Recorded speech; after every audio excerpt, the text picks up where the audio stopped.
একের পর এক গাছ কেটে সাফ। কলকাতা পুরসভার 91 নম্বর ওয়ার্ডে সবুজ নিধন। গাছ কাটার মেশিন সহ দুজনকে ইতিমধ্যেই আটক করেছে পুলিশ। অভিযোগ, নির্মাণের জন্যই অবৈধভাবে গাছ কাটা হচ্ছে। কাঠগড়ায় স্থানীয় একটি বহুতলের বাসিন্দা। খবর করতে গেলে আমাদের প্রতিনিধিকেও চোখ রাঙানি। পাল্টা ধমক। পুরসভার জমিতে গাছ কাটা নিয়ে অভিযোগও মেলেনি সুরাহা। কাউন্সিলরের কাছে অভিযোগের কথা জানান স্থানীয় বাসিন্দারা। রাতে একের পর এক গাছ কেটে সাফ। কলকাতা পুরসভার 91 নম্বর ওয়ার্ডে সবুজ নিধন। গাছ কাটার মেশিন সহ দুজনকে ইতিমধ্যেই আটক করেছে পুলিশ। অভিযোগ, নির্মাণের জন্যই অবৈধভাবে গাছ কাটা হচ্ছে।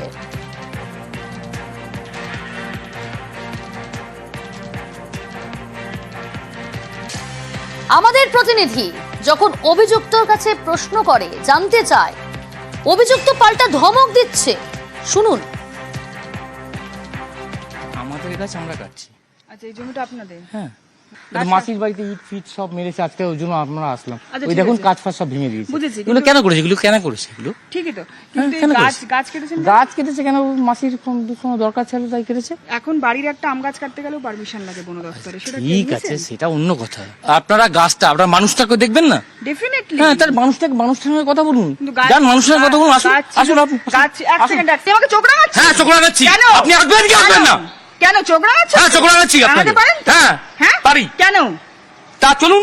কেন? আপনাকে তো পোলাইটলি দিদি ভাই বললাম। আমি আসুন না, পোলাইটলি প্রথমে জিজ্ঞেস করলাম। আরে আসুন না। কেন বাড়িতে ঢিল মেরেছিল? আরে আসুন না। নিশ্চয়ই আসুন। জানেন, নিশ্চয়ই আসুন। জানেন তো আপনি কেন মেরেছিল ঢিল? আরে আসুন। জায়গাটা আপনি জানবেন তো, আপনার তো জায়গাটা জানার উদ্দেশ্যে আপনি এসেছেন। না না, আমি তো আপনার কাছ থেকে জানছি। না, ওখানে আসুন, যেখানে আসুন। মেরেছে তার সেখানে জানেন। আরে যেটা আমি দেখতে পাচ্ছি ছিল। এখান দিয়ে দাদা। কি দেখ?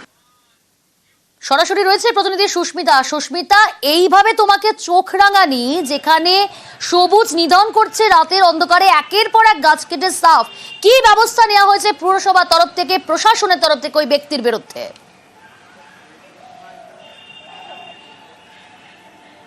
দেখো, পুরসভার যে কর্তৃপক্ষ রয়েছেন, ওই এলাকার কাউন্সিলর বৈশ্বনাথ চট্টোপাধ্যায়, তার সঙ্গে আমরা যোগাযোগ করেছিলাম। তিনি জানিয়েছেন এই বিষয়টি তার অজানা, তবে প্রশাসন এবং পুরসভার কাছে তিনি অবশ্যই এই বিষয়টি তুলে ধরবেন, অবশ্যই আইনানুগ ব্যবস্থা গ্রহণ করা হবে। একটু পূর্বের কথা জানিয়ে রাখবো, 111 নম্বর ওয়ার্ড কলকাতা পুরসভার গড়িয়া বোড়াল এলাকা, কিংবা 108 নম্বর ওয়ার্ড কলকাতা পুরসভার অভিষিক্তা রুবি চত্বর, সেখানে এভাবেই একের পর এক গাছ নিধন, সেই নিধনের এবং সেখানেও নির্মাণের কাজ করার জন্যই গাছ নিধন, এমনটাই সাফাই এসেছিল কলকাতা পুরসভার কাউন্সিলরদের তরফ থেকে ওই একই এলাকার। সেই সমস্ত এলাকায় গাছ নিধন করার জন্য উপযুক্ত শাস্তিও মিলেছে এই ঘটনায়, সেই গাছ কাটার ঘটনায় অভিযুক্তদের।